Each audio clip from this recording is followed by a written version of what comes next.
Merci, Monsieur le Président. Les services express régionaux métropolitains répondent à un besoin urgent d'apporter à nos concitoyens de bonnes conditions de déplacement, lutter contre la congestion des métropoles, désenclaver les territoires périurbains, assurer un développement équilibré des territoires à large échelle et agir en faveur des enjeux du changement climatique. À cet effet, les missions de préfiguration des SERM ne sauraient se faire sans que l'enjeu des petites lignes ferroviaires du territoire ne soit pris en compte. Oyonnax-Saint-Claude, Valence-Gap, de nombreuses lignes sont menacées de fermeture et ont besoin d'investissements urgents.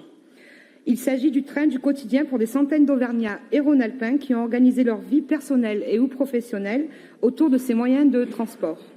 De la même manière, depuis 2016, 48 km de voies ferrées sont fermées et se dégradent entre Boën et Thiers dans l'attente d'investissements qui permettraient à nouveau la circulation de trains sur cette portion.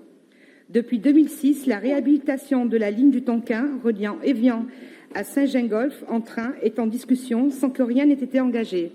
Par ailleurs, le projet de réouverture de la rive droite du Rhône ne cesse d'être repoussé malgré les promesses et les annonces faites à ce sujet. Il est essentiel que notre collectivité assure la continuité de ce service public essentiel.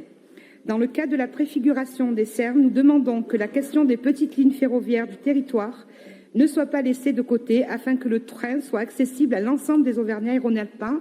Et c'est pourquoi nous vous proposons d'amender et d'ajouter au point 3 d'intégrer dans le cadre de la préfiguration des 6 projets de services express régionaux métropolitains la question du maintien et de la réouverture des petites lignes ferroviaires du territoire afin que le maillage de l'ensemble du territoire soit garanti. Et je vous remercie.